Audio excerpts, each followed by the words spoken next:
Assalamualaikum warahmatullahi wabarakatuh. Perkenalkan, nama saya Ahmad Nur Rahim Ramadan, kelas 1C Prodi Pendidikan Agama Islam Fakultas Tarbiyah. Di sini saya akan menerangkan tentang soal yang diberikan oleh dosen pengampu mata kuliah Aswaja, dalam hal ini kepada Bapak Fikri Farihin.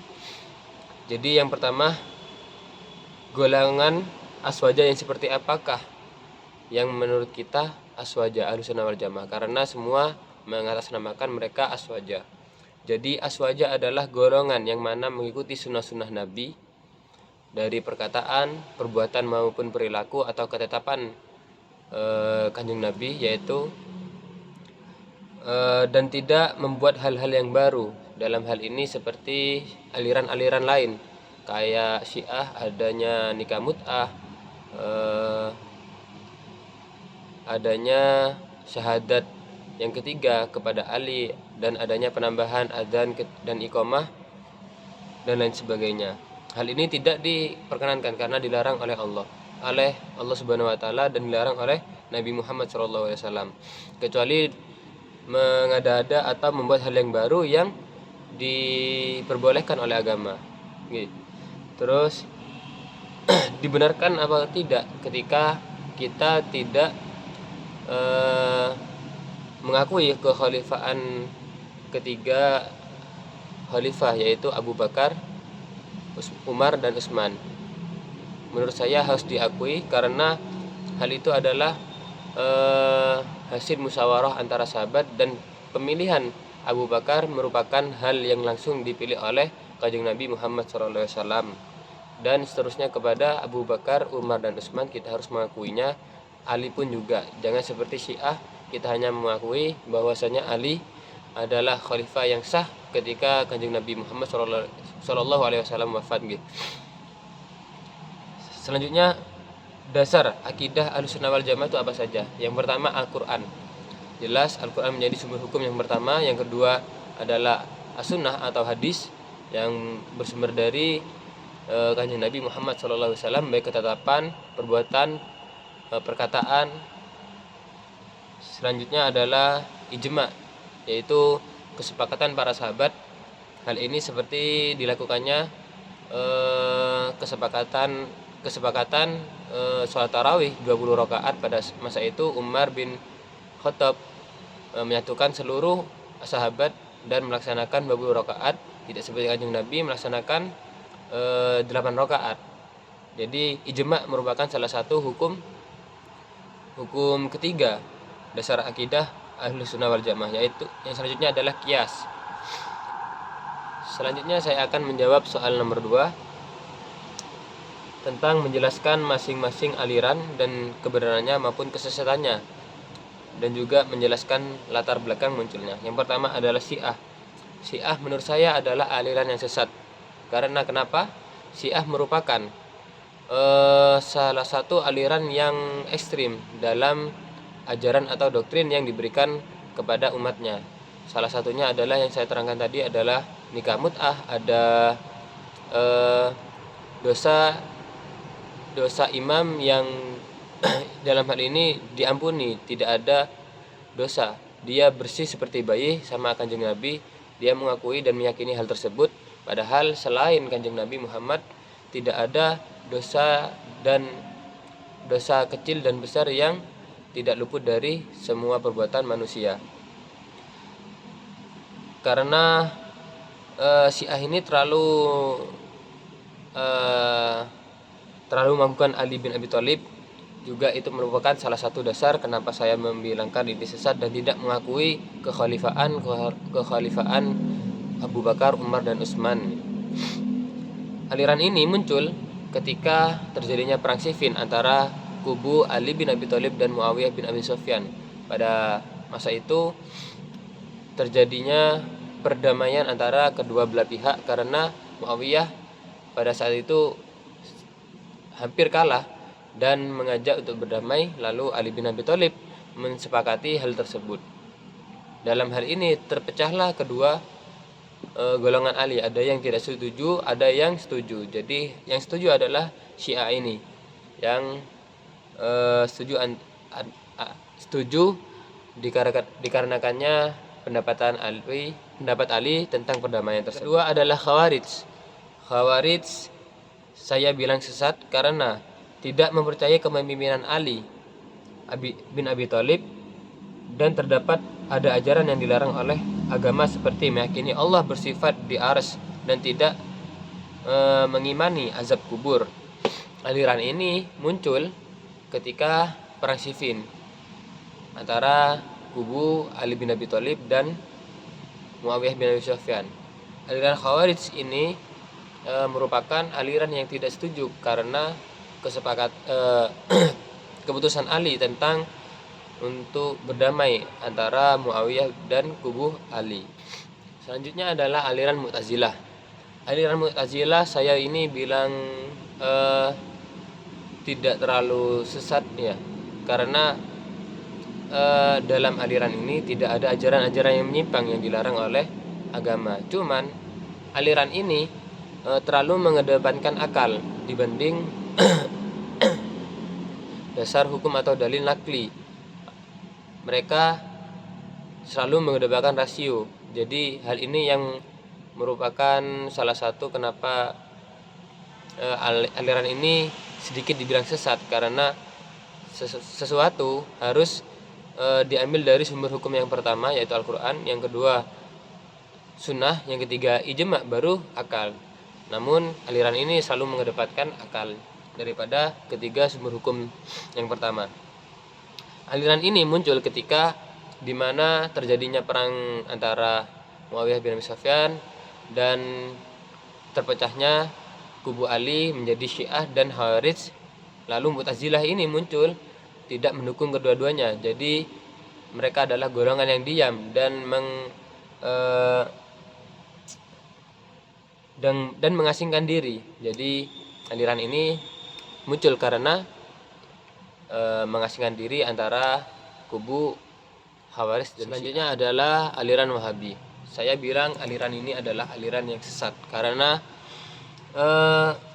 selalu dan sering membid'ah-bid'ahkan aliran-aliran yang lain.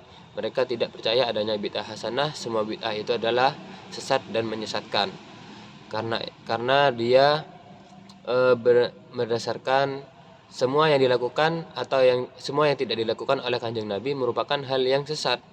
Padahal banyak contoh-contoh dari perbuatan bid'ah hasanah ini dari masa Rasulullah SAW juga ada, pada masa sahabat juga ada, tabi'in dan tabi'in itu juga ada.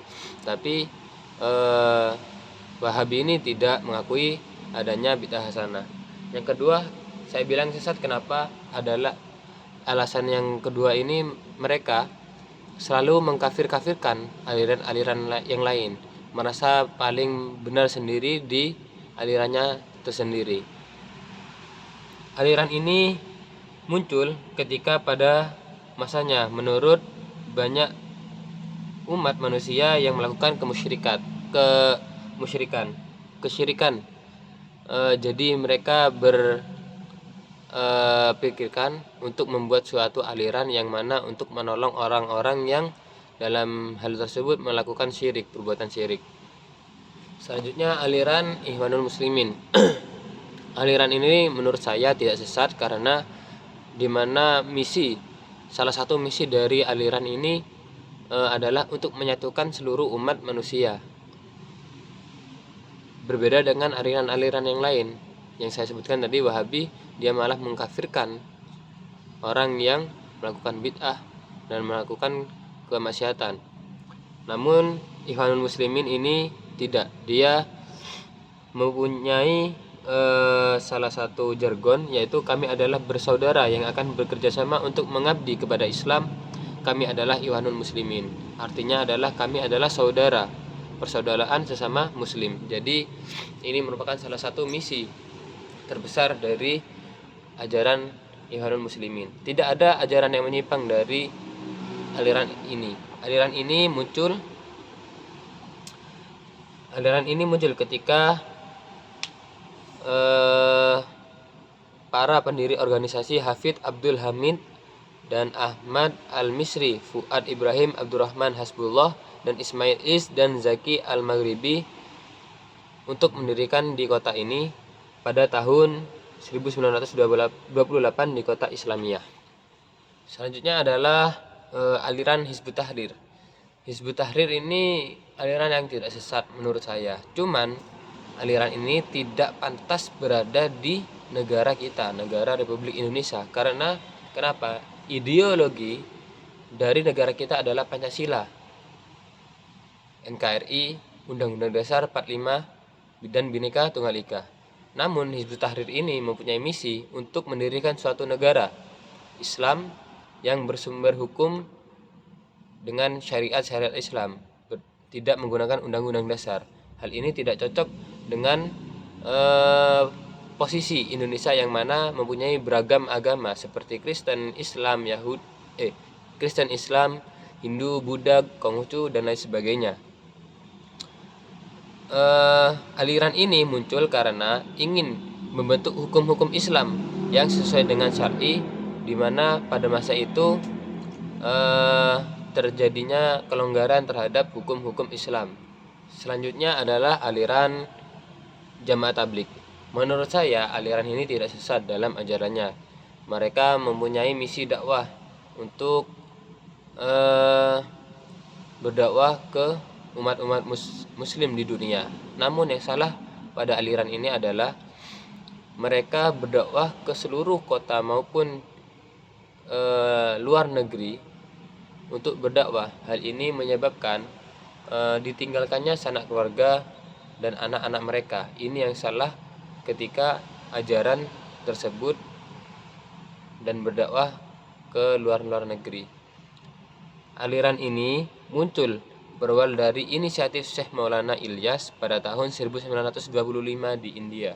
Selanjutnya adalah Jamaah Islamiyah.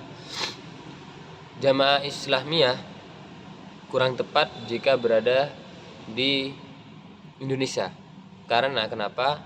Jamaah Islamiyah ini sama dengan hampir persis dengan Hizbut Tahrir. Mereka ingin mendirikan kerajaan Islam di Asia Tenggara. Mereka ingin menjadikan Asia Tenggara menjadi seperti di Timur Tengah. Padahal di Timur Tengah sudah banyak terjadi peperangan antara umat muslim dan maupun non muslim. Tidak di negara Asia yang ada agama Islam, mereka selalu damai, selalu bertoleransi, tidak saling mencela. Intinya di Asia ini tidak cocok untuk menjadikannya atau munculnya aliran-aliran ini. Aliran ini muncul karena perpecahan organisasi dari Darul Islam dan didirikan kembali pada tahun 1980 sampai 1990 Masehi. Selanjutnya saya akan menjawab nomor 3, pantaskah kita berdakwah dengan cara keras atau ekstrim, membenci dan mencela kepada orang muslim maupun non muslim. Menurut Quran surat Al-Imran ayat 159, Allah berfirman, kita harus berdakwah dengan cara lembut. Hal ini dilakukan oleh Kanjeng Nabi. Kanjeng Nabi juga melakukan hal yang sama. Meskipun Kanjeng Nabi dicela, dicaci, dilempar dengan kotoran-kotoran hewan, diberi ranjau, diberi duri-duri di jalan yang dijalani oleh Rasulullah tetap diam. Hal ini merupakan salah satu contoh bentuk dakwah dengan cara lemah lembut dan sabar. Terus, pantaskah kita menggulingkan pemerintah ketika pemerintah merupakan sesuatu hal yang harus kita taati? Kita harus taat kepada Allah, kita harus taat kepada Rasulullah, kita juga harus taat kepada pemerintah.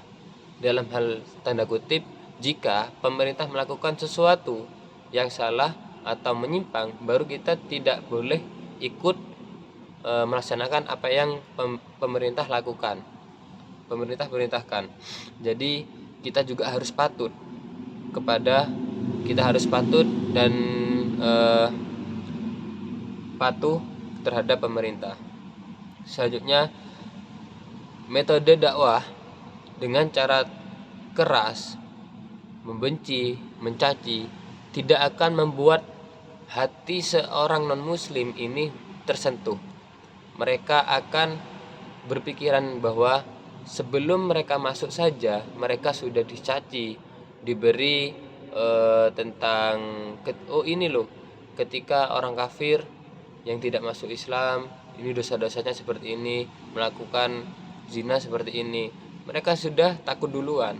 Coba kita berdakwah dengan lemah lembut, kalau kamu masuk Islam kamu dapat pahala masuk surga seperti ini, berbeda dengan yang lain. Itu merupakan salah satu cara dakwah yang sempurna, yang lebih efisien juga.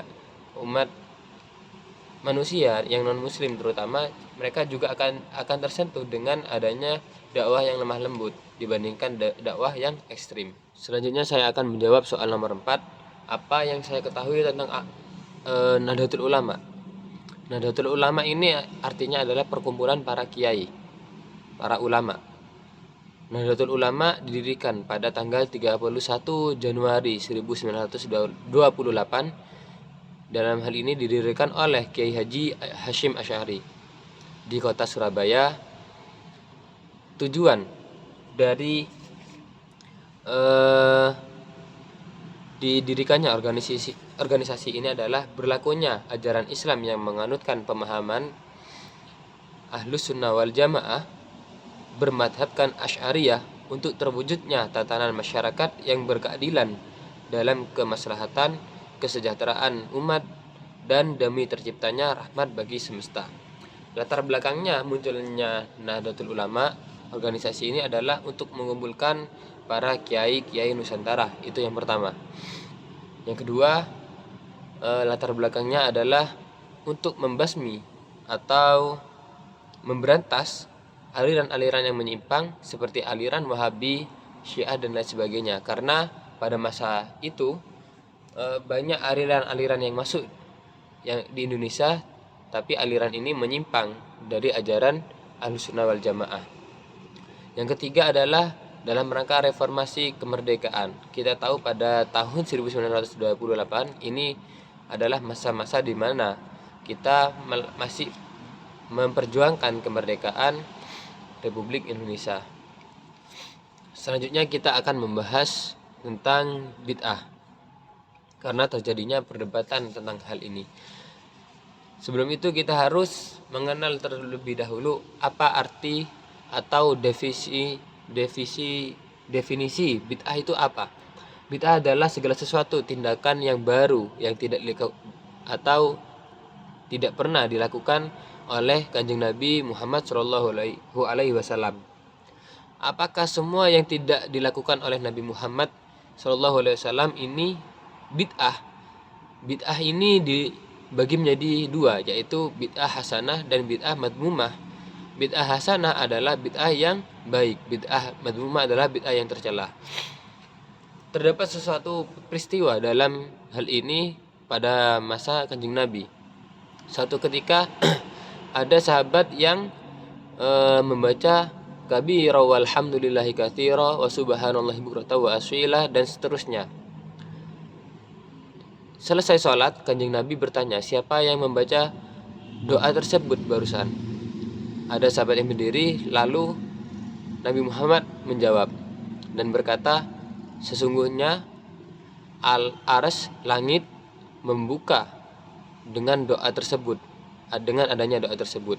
Hal ini Rasulullah mengatakan si fulan mulai sudah melakukan sesuatu yang baru dan hal yang baik. Nah, dalam pandangan ini, dalam cerita tersebut, ini suatu yang bid'ah dan tidak diajarkan oleh Kanjeng Nabi, tapi Nabi Muhammad tidak dilarang. Jadi ulama Ahlus Sunnah wal Jamaah sepakat adanya bid'ah hasanah dan diperbolehkannya bid'ah hasanah. Dan tidak semua bid'ah masuk neraka, hanya bid'ah yang madmumah saja yang dilarang oleh agama. Jika bid'ah hasanah jika bid'ah hasanah ini tidak akan masuk neraka karena hal-hal yang baik dan tidak dilarang oleh Kanjeng Nabi Muhammad Shallallahu Alaihi Wasallam. Selanjutnya saya akan menjelaskan tentang tradisi-tradisi di Nusantara. Yang pertama adalah tradisi mitoni dan tingkepan. Ini merupakan salah satu upacara untuk selamatan ketika kehamilan menginjak pada usia 4 bulan. Sedangkan mitoni adalah upacara selamatan ketika kandungan berusia 7 bulan. Al-Quran Al-Karim menganjurkan kita agar selalu mendoakan anak cucu kita. Dalam Al-Quran dikisahkan tentang Nabi Ibrahim alaihissalam yang mendoakan anak cucunya. Dalil mitoni atau tingkepan ini berujuk pada Quran surat Al-Baqarah ayat 128. Rabbana waj'alna muslimaini laka wa min dzurriyyatina ummatan muslimatan lak. Ya Tuhan kami, jadikanlah kami berdua yang tunduk dan patuh kepada Engkau, dan jadikanlah di antara anak cucu kami umat yang tunduk patuh kepada Engkau. Jadi mitoni ini berujuk kepada Al-Quran surat Al-Baqarah ini. Para ulama-ulama terdahulu di dunia Nusantara mengadakan upacara selamatan dan mendoakan si fulan yang sedang hamil dan mendoakan anaknya agar selamat dan menjadi anak yang soleh maupun soleha. Tradisi selanjutnya adalah tradisi tahlilan, merupakan suatu bentuk upacara yang dimana hal tersebut tidak pernah diajarkan oleh Kanjeng Nabi Muhammad SAW. Namun kegiatan di dalamnya yang adanya bacaan Al-Quran, bacaan Yasin, bacaan berzikir, sholawat, ya, dan ada doa-doa, ini merupakan pelaksanaan secara esensial mewujudkan tuntunan dari Rasulullah. Jadi memang Rasulullah tidak mengajarkan tradisi ini, cuman pada masa Wali Songo membentuk suatu acara yang dimana pada masa itu mensyirikan Allah Subhanahu Wa Taala, dibentuk untuk menjadi suatu yang diajarkan oleh Rasulullah SAW. Adanya bacaan Al-Quran, adanya bacaan zikir, adanya sholawat dan doa sebagainya. Hal ini sesuai dengan hadis Nabi dari Al-Muslim.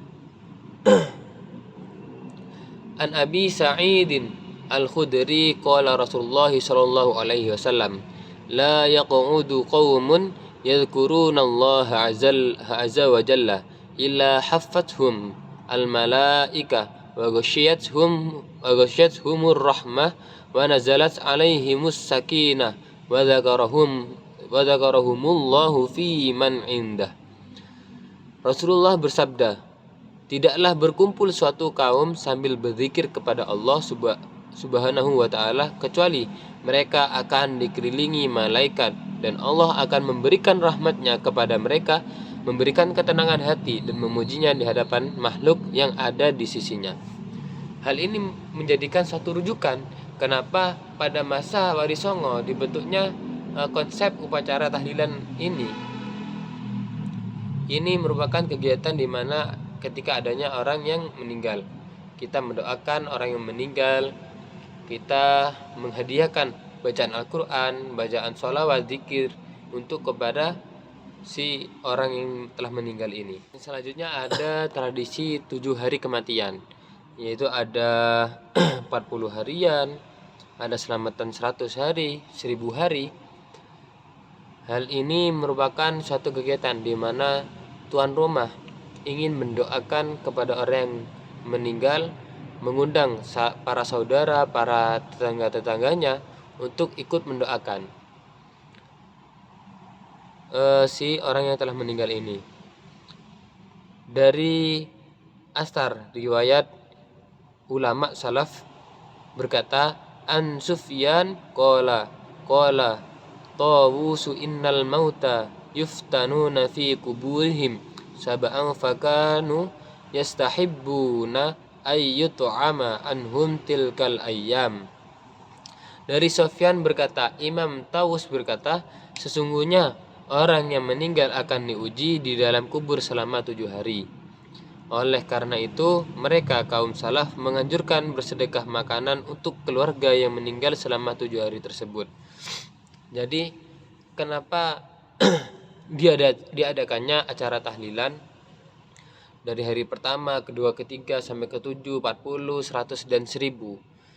Ini merupakan suatu dasar di mana pada masa kubur orang yang telah meninggal ini disiksa, dan menurut Imam Tawus, ketika dalam siksaan tersebut kita dianjurkan bersedekah dan memberikan makanan kepada orang yang mendoakan yang telah meninggal tersebut. Yang keempat adalah jamuan makanan kepada pentakziah. Ini merupakan suatu tindakan bentuk terima kasih atas pentakziah telah datang kepada tuan rumah. Apakah ini tidak memberatkan? Memberatkan memang iya, tapi tidak memaksa untuk menyuguhkan suatu makanan yang kita tidak punya. Misal kita tidak punya, ya keluarkan seadanya. Ini bertujuan untuk bersedekahkan kepada orang yang telah meninggal dan bentuk terima kasih kepada orang yang bertakziah karena sudah bertakziah ke rumah mereka. Hal ini sesuai dengan sabda Nabi, an Abdillah bin Amri radhiyallahu anna rajulan sa'ala an-nabiy sallallahu alaihi wasallam ayul islami khairun, qala tut'imut ta'am wa taqra'us salam ala man arafta wa man lam ta'rif. Dari Abdullah bin Amr, ada seorang laki-laki bertanya pada Nabi, perbuatan apakah yang paling baik? Rasulullah menjawab, menyuguhkan makanan dan mengucapkan salam baik kepada orang yang engkau kenal. Jadi ini adalah dalil dari riwayat Al-Bukhari dalam tradisi jamuan makanan kepada para pentakziah. Ada tradisi berzikir bersama dengan mengeraskan suara. Ini dilakukan ketika setelah sholat berjamaah dan pada acara tahlilan biasanya. Hal ini tidak mengurangi pahala dan tidak membuat riya atau ini aku lagi berzikir seperti itu. Ini adalah bentuk suatu latihan pada diri kita untuk berzikir selalu mengingat kepada Allah Subhanahu wa taala. Jika kita tidak melakukan bersama-sama, apakah iya kita melakukan sendiri? Kita senantiasa beristiqomah. Itu merupakan suatu yang berat. Makanya kenapa kita ada zikir bersama dengan mengeraskan suara? Ini adalah bentuk suatu latihan, ya. Syekh Muhammad bin Ali Al-Syaukhani, ulama Sayyidiyah, dalam kitabnya Nail Autar yang menjadi rujukan otoritas kalangan salaf di Indonesia, sejak dulu menulis sebuah kitab berjudul Ajtima ala Dzikr wal Jahar bihi, zikir berjamaah dan mengeraskan suara. Dalam kitab tersebut setelah menyitir sekian banyak ayat Al-Quran tentang zikir. Hada ma husira minal ayatil Qur'aniyah inda hadha su'al wa laysa fiha taqyidu dzikri bijahrin aw israrin aw raf'i sautin aw khawdin aw fi jam'in aw fi infirad fa afada dzalika masyru'iyatal kull. Ini adalah himpunan ayat-ayat Al-Quran. Ketika melihat pertanyaan ini, dalam ayat tersebut tidak ada pembatasan zikir dengan cara mengeraskan atau memelankan, meninggikan atau merendahkan, bersama-sama atau sendirian. Jadi ayat tersebut memberi pengertian anjuran zikir dengan semua cara tersebut. Juga ini terdapat suatu hadis di mana dari Abu Ma'ad bahwa Ibnu Abbas mengabarkan kepadanya bahwa mengeraskan suara dalam berzikir ketika selesai sholat fardu berjamaah terjadi pada zaman Nabi. Ibnu Abbas berkata, aku mengetahui selesainya sholat fardu itu ketika aku mendengar suara keras mereka dalam berzikir. Ini yang merupakan suatu rujukan. Jadi ketika Wahabi mengatakan itu bid'ah, berarti mereka tidak belajar secara menyeluruh. Ya, ini merupakan suatu yang diperbolehkan. Selanjutnya adalah tradisi yasinan, di mana kegiatan ini adalah membaca surat Yasin. Ya, karena memang namanya yasinan, tradisi yasinan. Kegiatan ini dilakukan ketika biasanya pada malam Jumat, pada malam Rabu, sesuai dengan perkumpulan di kalangan masyarakat tersendiri. Sesuai dengan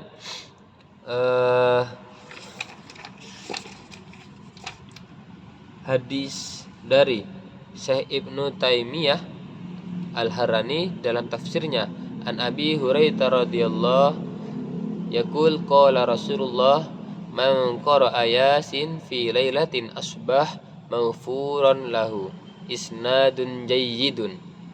Abu Hurairah berkata, Rasulullah bersabda, barang siapa membaca surat Yasin pada malam harinya, maka ia diampuni pada pagi harinya. Sanad hadis ini sahih. Ya, jadi ketika Wahabi mengatakan yasinan ini bid'ah, sekali lagi mereka tidak membaca secara menyeluruh. Apa yang dilarang, kenapa dilarang yasinan dan tahlilan, padahal itu merupakan sesuatu yang baik dilakukan. Itu adalah bentuk berzikir, bentuk suatu ibadah kepada Allah Subhanahu wa taala. Selanjutnya acara tradisi Maulid Nabi. Maulid Nabi adalah kegiatan di mana perayaan kelahiran Nabi Muhammad SAW yang di dalamnya dibacakan sirah atau biografi tentang sejarah dari masa Rasulullah hidup sampai meninggal. Di dalamnya juga ada bacaan sholawat dalam rangka mengagungkan, memuliakan Kanjeng Nabi Muhammad SAW dan mengharapkan syafaatnya ketika di yaumil qiyamah. Syekh Ibnu Taimiyah Al-Harrani menanggapi tradisi Maulid Nabi ini sangat positif. Dalam hal ini beliau berkata dalam kitabnya di Iqtida al-Sirat al-Mustaqim, fata'zimul maulidi wattikhaduhu mausiman qad yaf'aluhu ba'dun nas wa yakunu lahu fihi ajrun 'azim lihusni qasdihi wa ta'zimihi li Rasulillah sallallahu alaihi wa alihi wasallam kama qaddamtuhu lak.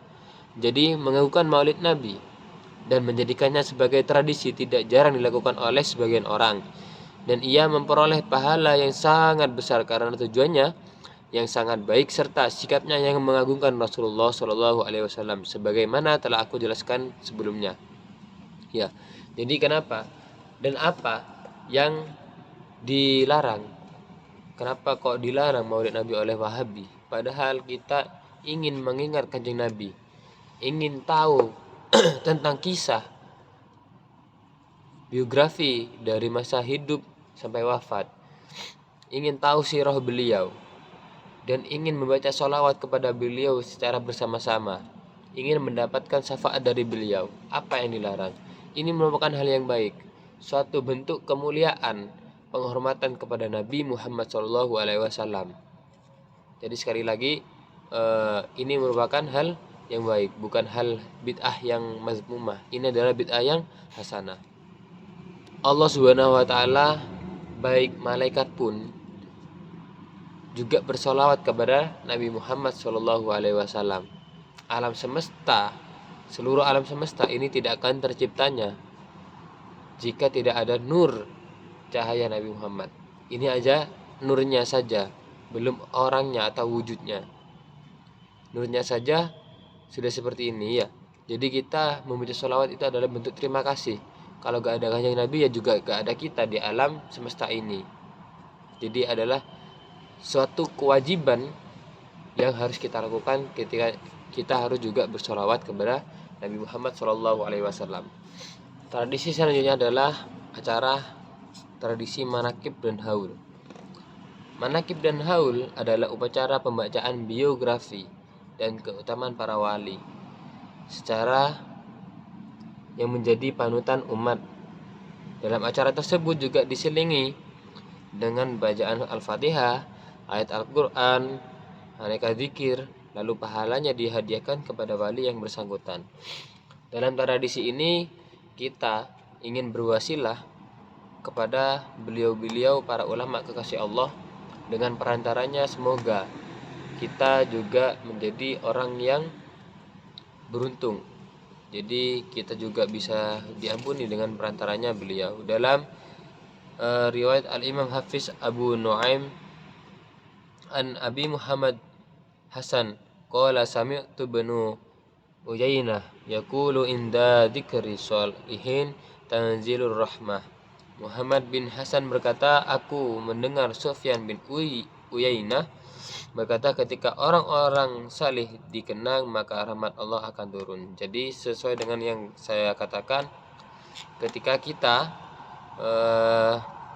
ber-Al-Fatihah, mengucapkan Al-Fatihah, membaca Al-Fatihah dengan dikhususkan kepada para ulama tersebut, dengan berkat perantara beliau, dengan wasilah beliau, rahmat Allah semoga akan turun kepada kita. Selanjutnya adalah tradisi bulan Syuro, di mana tradisi ini dilakukan ketika di bulan Muharram, khususnya pada tanggal 9 dan 10. Umat manusia disunahkan untuk melakukan puasa, memperbanyak sedekah, lalu mengusap kepala anak yatim dan menyantuninya, lalu mengunjungi saudara seagama, mandi, menjenguk orang sakit, memuliakan dan berbakti kepada orang tua, menahan amarah dan emosi dan lain sebagainya. 15 anjuran pada hari Asyura yang disebutkan oleh Al-Imam Hafiz dalam rangka menerapkan anjuran para ulama tentang hari Asyura. Umat Islam Nusantara merayakan upacara Asyura dengan tradisi membuat bubur syuro atau taji sara yang disuguhkan kepada keluarga dan tetangga. Berkaitan dengan tradisi tersebut membuat makanan dan bubur pada hari Asyura ini, ada hadis sahih yang mendasarinya. An Abi Sa'id al-Khudri qala Rasulullah sallallahu alaihi wasallam man wasa'a ala iyalihi fi yaumin Asyura wasa'allahu alaihi fi sanatihi kulliha. Rasulullah bersabda, barang siapa yang menjadikan kaya keluarganya dalam hal belanja dan makanan pada hari Asyura, maka Allah akan menjadikan kaya selama 1 tahun tersebut. Jadi memang disunahkan seorang suami memberi makanan lebih, memberi jatah makanan belanja lebih ketika pada hari ini, dengan beranggapan semoga Allah mencukupi kekayaan mereka pada 1 tahun selanjutnya. Adalah tradisi Sya'banan. Sya'ban merupakan suatu bulan yang istimewa, di mana laporan amal kita diserahkan kepada Allah Subhanahu wa taala. Terdapat suatu hadis, fakultu ya Rasulullah hilam araka tasumu min syuhuri ma tasumu min Sya'ban.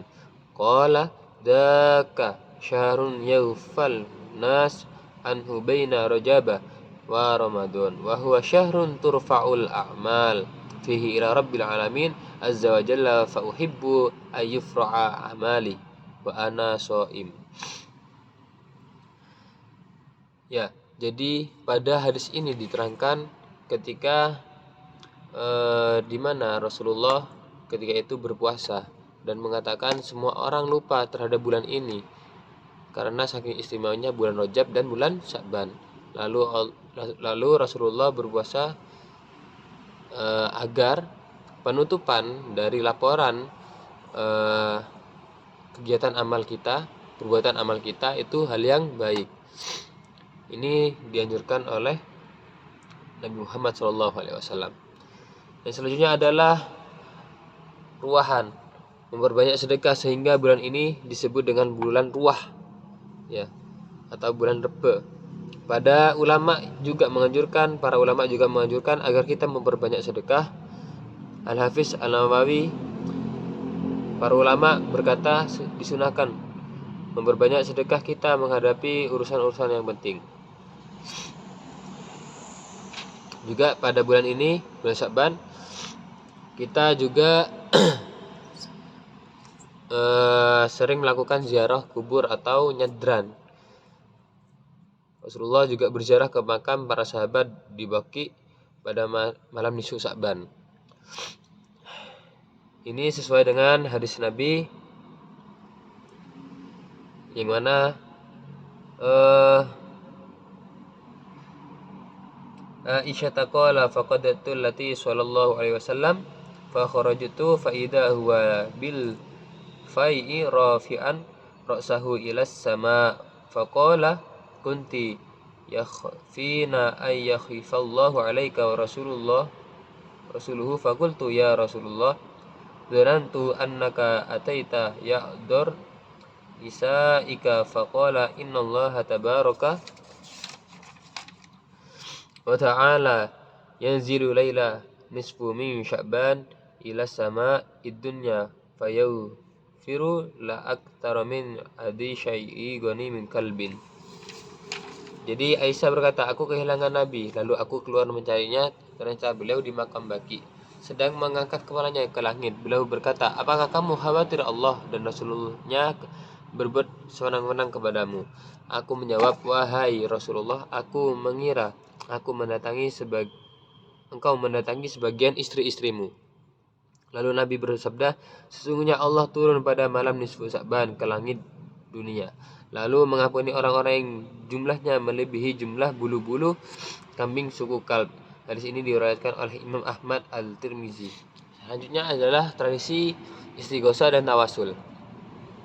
Istighosah dan tawasul memiliki arti yang sama, yaitu memohon datangnya manfaat atau terhindarnya bahaya kepada Allah Subhanahu wa taala dengan menyebut nama nabi atau wali kekasih karena memuliakan terhadap keduanya. Jadi tawasul ini merupakan salah satu bacaan Al-Fatihah yang dihadiahkan kepada para kekasih-kekasih Allah, para nabi Allah, para wali-wali Allah. Dengan perantaranya semoga kita juga mendapatkan rahmat dari Allah Subhanahu wa taala. Dalam Quran surat Al-Maidah, ya ayyuhalladzina amanu taqullaha wabtagu ilaihil wasilah wajahidu fi sabilihi la'allakum tuflihun. Hai orang-orang yang beriman, bertakwalah kepada Allah dan carilah sebuah perantara untuk sampai kepada Allah dan berjihadlah kamu di jalannya, mudah-mudahan kamu mendapat keuntungan. Jadi seperti yang saya katakan tadi, dengan wasilah dari para nabi, para ulama, para wali kekasih Allah, semoga kita juga mendapatkan kemudahan dalam mendapatkan keuntungan. Selanjutnya ada tradisi ziarah kubur. Ziarah kubur ini merupakan suatu kegiatan di mana kita mendatangi makom para ulama kekasih Allah, para wali Allah, di mana kita di sana membaca Al-Qur'an, membaca tahdir, berzikir dan bertawasul kepada para tokoh tersebut kekasih Allah dengan harapan semua hajat mereka dikabulkan oleh Subhanahu wa taala dan mendapatkan rahmat dari Allah Subhanahu wa taala. Al-Imam Al-Hafiz Ibnu Hibban, pengarang kitab As-Sahih Ibnu Hibban, menulis dalam As-Siqat, wa ma ta'ali bani Musir ridha bitus min syurbati saqahu iyaha al-ma'mun wa qabruhu bisana bada kharijan nuqan masyhur yuzaru bi jambi qabrir rasyid qad zurtuhu miraran katsira wa ma halas bi shiddatu fi waqti maqam bitus fuzurtu qabr Ali ibni Musa ridha wa da'watullah izalataha anni illas tujiba li wa zalat anni tilka syidah wa hadza syai'un jarrabtuhu miraran fawajadtuhu kadzalik. Ali bin Musa Ar-Ridha meninggal ditus oleh racun yang diminumkan oleh Khalifah Al-Ma'mum. Makamnya sangat populer, selalu diziarahi orang, terletak di Zunubat di luar Nukon di sebelah makam Ar-Rasyid. Aku berkali ziarah ke sana. Setiap aku mengalami kesulitan selama tinggal di Tus, lalu aku berziarah ke makam Ali bin Musa Ar-Ridha, dan aku berdoa kepada Allah agar menghilangkan kesulitan itu dariku, dan pasti dikabulkan. Hal itu barangkali aku lakukan dan selalu terbukti. Ini menjadi salah satu bentuk rujukan ya dari kalangan Nahdliyin ketika kita berziarah kepada para wali-wali Allah, wali songo, para ulama-ulama Allah ya. Selanjutnya saya akan menerangkan tentang kunut. Kunut merupakan adalah bentuk doa dilakukan ketika sholat. Kunut dilakukan pada 3 hal, yaitu kunut subuh bagi penganut madhab Imam Syafi'i, lalu ada kunut nazilah, dan yang ketiga adalah kunut di akhir bulan Ramadan. Dalam hal ini, mana yang lebih benar atau mana yang benar, mana yang salah ketika seorang membaca kunut atau tidak ketika sholat? Semuanya benar menurut saya. Tidak ada yang salah, tidak ada yang salah. Karena seseorang muslim diperbolehkan memilih salah satu keempat madhab. Jadi orang yang kunut tidak salah, orang yang tidak berkunut juga tidak salah. Kunut ini disunahkan di dalam Imam Syafi'i, kita dianjurkan untuk membaca kunut.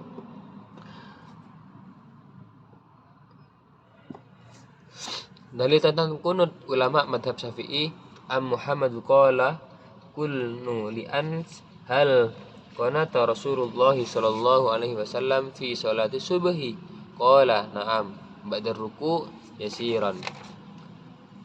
Yang kalau tidak salah artinya apakah Rasulullah ketika sholat subuh itu membaca kunut? Iya, Rasulullah berdoa sebentar ketika setelah ruku'. Jadi ini merupakan salah satu dasar kenapa Imam Syafi'i melakukan doa kunut ketika sholat subuh. Selanjutnya saya akan menerangkan tentang bab tarawih 20 rakaat dan 8 rakaat. Manakah yang benar? 20 rakaat terjadi ketika di masa Umar bin Khattab an Yazid ibni Umar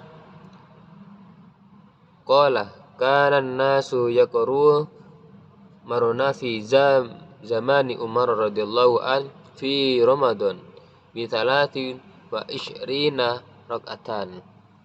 Jadi di dalil di atas jumhur para ulama, Imam Syafi'i, Hambali, Malik, sebagian Maliki dan Hanafi bersepakat bahwasanya pada hadis tersebut diceritakan Umar mengumpulkan para sahabat untuk melakukan sholat 20 rakaat. Tidak ada sahabat yang mengingkari. Dalam hal tersebut ini merupakan salah satu ijma atau kesepakatan para sahabat, para ulama. Dan ijma ini merupakan salah satu sumber hukum Ahlus Sunnah wal Jamaah setelah as-sunnah, setelah hadis. Tentang tarawih 8 rakaat. An Aisyah zaujin Nabi sallallahu alaihi wasallam qalat kana Rasulullah sallallahu alaihi wasallam yusalli fi ma baina an yafragha min salatil isya wa hiya allati yad'un nas al-atama ila al-fajri 11 rakaatan yusallamu baina kullu waqa'ataini wa yutrifu. Dari dalil di atas diriwayatkan oleh Aisyah Rasulullah pernah mengerjakan sholat pada waktu antara Isya dan subuh sebanyak 11 rakaat. 2 rakaat salam dan beliau sholat witir 1 rakaat. Manakah yang benar antara 8 rakaat atau 20 rakaat? Semuanya benar, karena Ahlussunnah wal Jamaah berakidahkan sumber akidah 3. Yang pertama 20 rakaat itu bersumber pada ijma, yang kedua bersumber pada hadis Nabi. Ini merupakan salah satu di antaranya diperbolehkan. Jadi tidak boleh menyalahkan 20 rakaat salah, 8 rakaat yang paling benar. Tidak, semua pasti ada sumber hukumnya masing-masing. Kecuali kita membuat sholat yang melebihi dari 20 rakaat. Nah, ada suatu ketika malam pertama Rasulullah sholat, ada sahabat yang datang. Malam kedua semakin banyak, ketiga semakin banyak, keempat semakin banyak, dan kelima Rasulullah berkata, aku tidak tahu kalian berada di mana, dan aku tidak mewajibkan kalian untuk sholat, karena saya takut karena kalian tidak mampu untuk mengerjakannya. Jadi ini merupakan satu bentuk di mana kita berlomba-lomba pada bulan puasa Ramadan dengan melaksanakan sholat tarawih. Semuanya benar, 8 rakaat, 20 rakaat, semuanya benar. Cukup sekian dari saya, kurang lebihnya mohon maaf. Wabillahi taufiq wal hidayah. Wassalamualaikum warahmatullahi wabarakatuh.